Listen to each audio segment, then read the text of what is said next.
Cerita pengalaman horor di mes Karyawati berhantu berlanjut.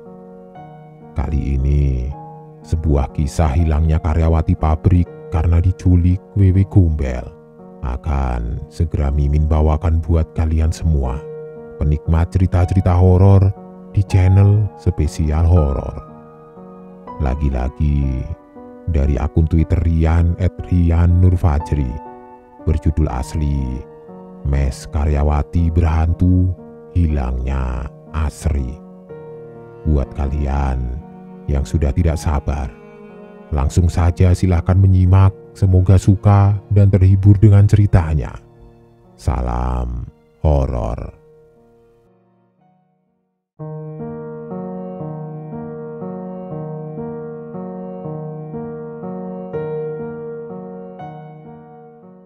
Cerita horor di mes Karyawati berhantu berlanjut. Kali ini aku akan bercerita tentang hilangnya Mbak Asri yang secara tiba-tiba dari mes. Kejadian ini bermula secara tiba-tiba dan kita pun tidak menyangka akan seperti ini.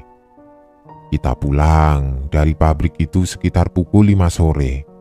Ya, karena jarak yang dekat kami pun hanya berjalan kaki saja saat pulang ke mes.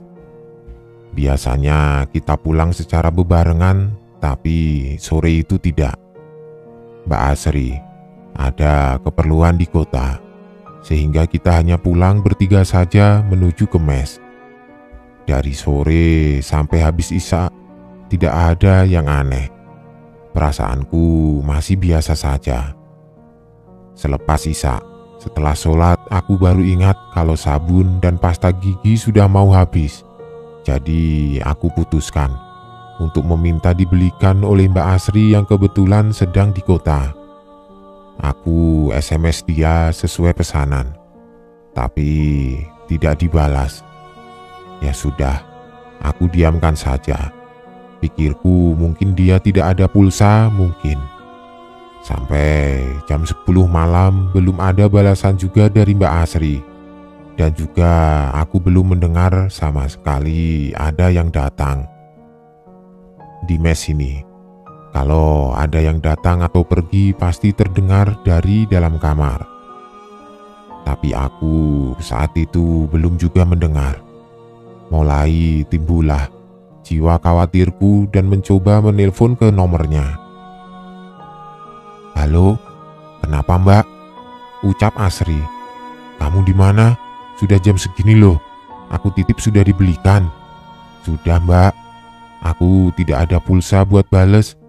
Aku lagi jalan, nganter anak kecil ini," jawab Mbak Asri. "Anak kecil? Anak kecil siapa Mbak?" tanyaku yang penasaran. Entah kenapa, tiba-tiba teleponnya terputus. Aku mencoba menelpon lagi karena penasaran dengan anak kecil itu, tapi tidak diangkat oleh Mbak Asri. Ya sudah, aku tunggu saja sampai dia pulang sembari menonton film. Gangguan di sini tidak setiap hari, hanya terkadang-kadang saja. Antara 3 sampai seminggu pasti ada 1 kali gangguan. Karena terlalu lama menunggu Mbak Asri, tidak terasa ternyata aku ketiduran. Aku terbangun saat azan subuh karena alarm berbunyi dan langsung teringat dengan Mbak Asri. Aku lihat HP dan tidak ada SMS ataupun telepon dari dia. Karena penasaran, aku beranjak menuju ke kamarnya. Terlihat pintunya masih menutup dan juga lampunya mati.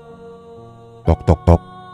"Mbak, aku mau ambil pesananku Mbak," ucapku. Tapi tidak ada jawaban dari dalam kamarnya. Bahkan sampai 3 kali tetap tidak ada suara. Penasaran, aku makin menjadi saat itu dan langsung menuju kamar Bu Yati untuk mengambil kunci cadangan kamar Mbak Asri. "Bu, aku minta kunci kamar Mbak Asri dong," ucapku. Tak lama, Bu Yati keluar dari kamarnya dan menanyakan untuk apa meminta kunci kamar Mbak Asri. "Aku titip semalam sama dia, dan mau aku ambil. Tapi di ketuk kamarnya tidak ada suara, Bu. Akhirnya bersama Bu Yati aku menuju kamar Mbak Asri. Tapi setelah pintunya terbuka, tidak ada siapa-siapa di kamarnya, kosong. Bu Yati pun langsung mencoba menelpon ke nomor teleponnya dan tidak bisa dihubungi. "Kamu semalam telepon dia?" tanya Bu Yati. "Iya, Bu." "Apa katanya?" "Kata dia semalam lagi ngantar anak kecil dulu, tapi aku tidak tahu siapa anak kecil itu." "Tidak tahu karena tidak dijawab atau dimatikan teleponnya?" "Tidak dijawab, Bu. Terus dimatikan sama dia tiba-tiba." "Tidak beres ini," ucap Bu Yati tiba-tiba. "Hah? Tidak beres? Bagaimana, Bu?" Bu Yati kembali ke kamarnya tanpa menjawab pertanyaanku. Aku tidak tahu apa yang mau dilakukan oleh Bu Yati, karena beliau menyuruhku untuk berangkat kerja dan sementara dia tetap di mes. Aku pun menuruti saja saat itu. Selama bekerja pun aku jadi kepikiran oleh keadaan Mbak Asri. Kemana dia sebenarnya? Pertama, kalau pulang kampung pasti dia akan bilang ke kita. Kedua, dia tipe yang tidak pernah aneh-aneh orangnya. Pertanyaan itu pun terus berdengung di pikiranku. Makin lama perasaanku makin tidak enak. Entah kenapa, feelingku mengatakan seperti ada sesuatu yang terjadi dengan Mbak Asri. Setibanya jam pulang, aku pun langsung buru-buru menuju mes bersama dengan Mbak Ani. Dia yang belum tahu dengan keadaan Mbak Asri, seperti kebingungan karena aku mengajak cepat-cepat sampai ke mes. Sesampainya di mes, aku langsung menuju kamar Bu Yati. "Bu, bagaimana Mbak Asri? Sudah pulang? Ganti baju dulu sana, nanti habis maghrib saya ceritakan." Makin lama rasa penasaranku. Saat kumpul di dapur, Bu Yati pun bercerita kenapa dia tidak pergi kerja dan tetap di mes. Mbak Ani yang bingung pun bertanya ada apa sebenarnya. "Asri diculik," ucap Bu Yati tiba-tiba. Kagetlah aku dan Mbak Ani dengan ucapan Bu Yati. "Maksud ibu diculik bagaimana? Sama siapa?" "Tadi siang saya meminta teman untuk melihat keberadaan Asri dan dia ada di dunia lain." "Dunia lain? Maksud ibu?" Aku di sini jujur belum paham dengan maksud beliau. "Mbak Asri diculik oleh makhluk halus," ucap Bu Yati. Aku pun langsung terdiam. Memang bisa makhluk halus menculik kita? Bagaimana cara mereka menculiknya? Pertanyaan itu terus membayangi pikiranku saat itu. "Ini saya sedang meminta bantuan teman buat selamatkan Asri. Kalian bantu doa saja ya," ucap Bu Yati.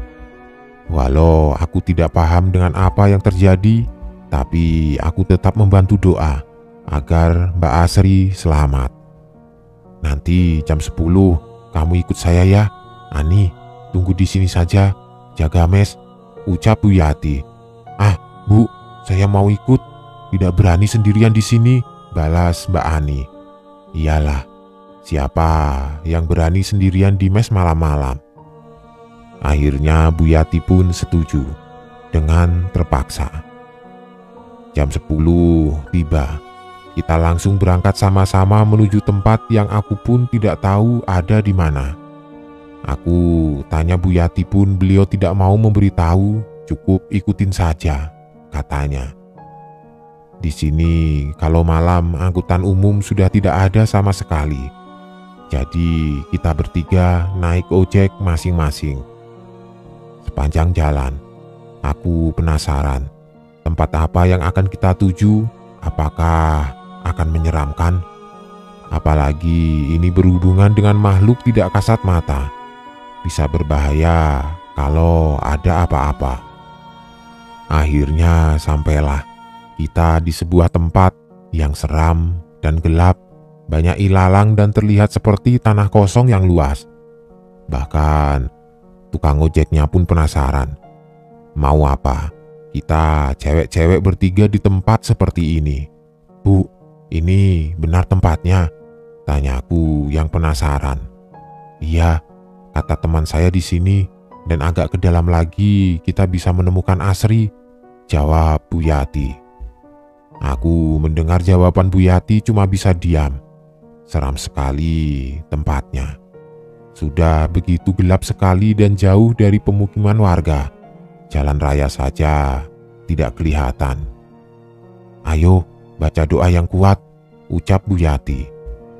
Bermodalkan senter, kita bertiga menembus ilalang yang tinggi-tinggi. Di sini, selain makhluk halus, ular juga aku takut tiba-tiba melompat. Selesailah kita bertiga. Bu Yati di depan, Mbak Ani di tengah dan aku di belakang. Apes memang. Pelan-pelan kita menyusuri ilalang. Melihat kanan dan kiri takut ada apa-apa. Masih jauh, Bu? Tanyaku yang sudah mulai merinding.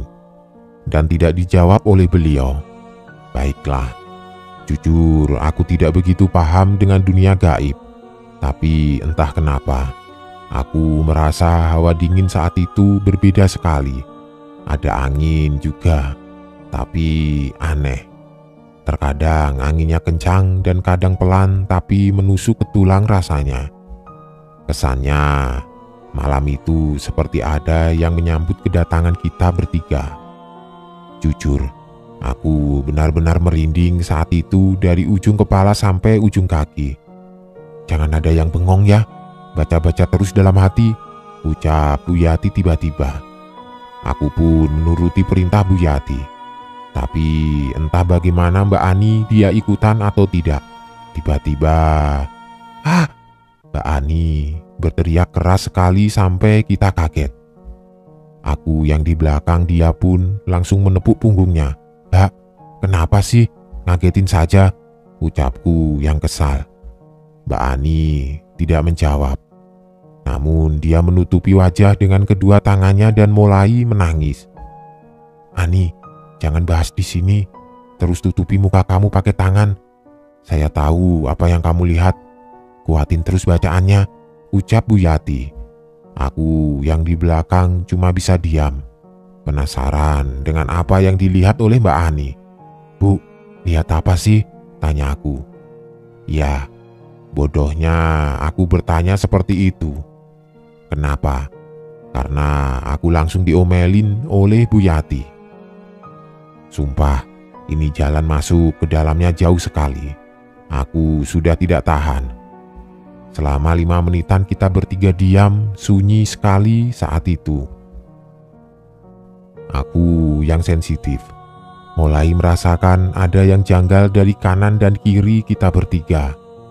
Aku tidak tahu pasti itu apa, tapi sekilas aku melihat ada bayangan hitam pekat dan juga besar di sebelah kanan. Sosok itu seperti berjalan mengiringi kita bertiga. Makin lama, aku merasa tidak nyaman. Bu, panggilku ke Bu Yati. Iya, saya tahu. Diamkan saja, jawab Bu Yati. Hanya itu, ada lagi. Kaki kananku makin lama terasa berat, rasanya seperti ada yang menarik dari belakang. Aku masih diam saja saat itu. Tapi makin lama makin berat dan membuatku penasaran ada apa dengan kakiku itu. Aku pun menoleh ke arah kaki kananku dan astagfirullah, aku berteriak sekeras mungkin. Bu Yati dan Mbak Ani pun langsung menoleh ke arahku. Kenapa kamu? Tanya Bu Yati. Aku tidak menjawab. Aku cuma bisa memejamkan mataku saja saat itu. Pantas saja kakiku terasa berat sekali. Saat aku lihat ternyata ada sesosok anak kecil dengan wajah yang pucat dan matanya yang merah sedang memeluk kaki kananku. Aku istighfar terus-menerus saat itu. Dadaku pun mulai terasa sesak. Bu, tolong, itu ada anak kecil di kaki saya, Bu. ucapku dengan nada ketakutan. Sudah, diamkan saja, nanti juga pergi sendiri, jawab Bu Yati. Ya Tuhan, jahat sekali ini emak-emak satu ini. Aku sudah merinding terus ini bawaannya. Asri, Asri, panggil Bu Yati. Akhirnya Asri ketemu. Ingin tahu di mana? Aku sudah membayangkan dia ada di rumah atau apalah. Ternyata Mbak Asri ada di tengah-tengah ilalang. Saat dipanggil pun dia tidak menjawab. Lebih tepatnya seperti tidak sadar kalau dipanggil oleh Bu Yati. Asri, panggil Bu Yati sembari menepuk badannya. Barulah saat itu Mbak Asri tersadar. Loh, kok kalian ada di sini? Tanya Mbak Asri. Sudah, nanti saja. Sekarang kita pulang, ucap Bu Yati. Loh, ini aku di mana? Kok gelap? Kenapa banyak ilalang di sini? Ucap Mbak Asri yang kebingungan. Bu Yati tidak menjawab. Beliau langsung menarik Mbak Asri dan kita semua untuk keluar dari daerah tersebut. Sepanjang perjalanan pulang pun Mbak Asri terus bertanya ada apa dan kenapa dia bisa ada di sana. Oh iya, saat kita berhasil menemukan Mbak Asri, dalam perjalanan di antara semak tiba-tiba ada angin besar kencang sekali. Kesannya seperti ada yang marah dan tidak terima kita berhasil menemukan Mbak Asri. Syukurlah kita semua selamat dan berhasil kembali ke mes. Kita naik apa? Naik ojek yang sebelumnya. Bu Yati menyimpan nomor salah satu tukangnya ternyata. Sesampainya di mes, Bu Yati langsung menyuruh Mbak Asri untuk cuci muka dan bersih-bersih badannya. Sementara kita di kamar Bu Yati seperti dibersihkan juga dengan doa-doa oleh beliau. Ternyata malam itu juga Bu Yati langsung menyuruh Mbak Asri untuk langsung tidur. Kesal. Padahal aku sudah penasaran dengan apa yang terjadi pada diri Mbak Asri. Lagi dan lagi. Aku harus terus kepikiran dengan kejadian ini selama bekerja. Jujur saja membuat jadi tidak fokus. Jam 19:20. Kita semua sekarang sudah berkumpul di dapur seperti biasa. Saatnya momen kebenaran akan diungkap oleh Bu Yati. Aku sangat antusias sekali saat itu, begitupun dengan Mbak Ani yang terus meminta Bu Yati untuk bercerita. Akhirnya Bu Yati membuka pembicaraan. Kamu bagaimana ceritanya bisa di sana, Sri? Tanya Bu Yati. Tidak tahu aku juga, Bu. Aku saja bingung, jawab Mbak Asri. Awalnya kamu di mana memangnya? Di kota, Bu, beli keperluan. Terus aku ketemu anak kecil sendirian, Bu, di pinggir jalan, lagi nangis. Awalnya aku lewatin dia, tidak aku pedulikan.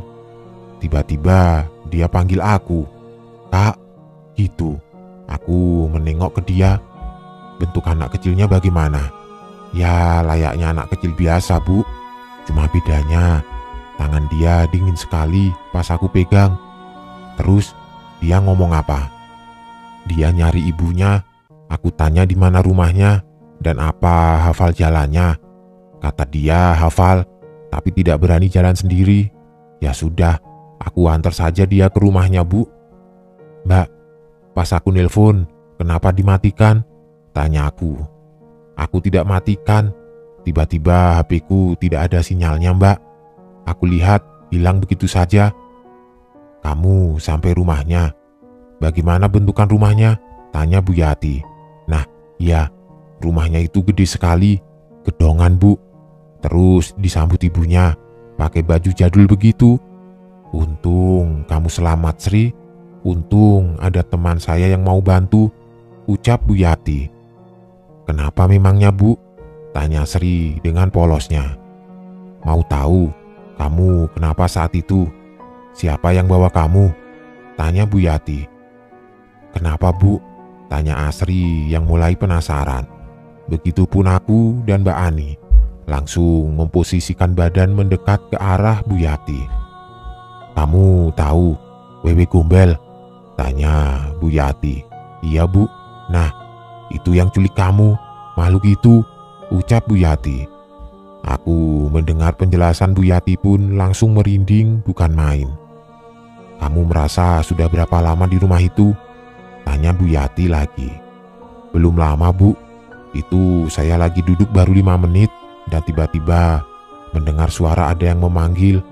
Terus tidak tahu gimana tiba-tiba berubah tempatnya," jawab Mbak Asri. "Kamu tahu, sudah hampir 24 jam kamu hilang tidak pulang, Sri. Tanya teman kamu berdua ini kalau tidak percaya," ucap Bu Yati. Aku dan Mbak Ani cuma bisa menganggukkan kepala saja. Ekspresi Mbak Asri pun langsung berubah saat itu juga. Dia seperti tidak percaya dengan apa yang dialaminya. "Makanya lain kali kalau mau kemana-mana berdoa, dan kalau maghrib stay dulu di suatu tempat, jangan berkeliaran," ucap Bu Yati. Ya, syukurlah. Yang penting Mbak Asri selamat dan bisa ditemukan. Itulah cerita dari hilangnya Mbak Asri. Silahkan ambil hikmah dan pelajarannya.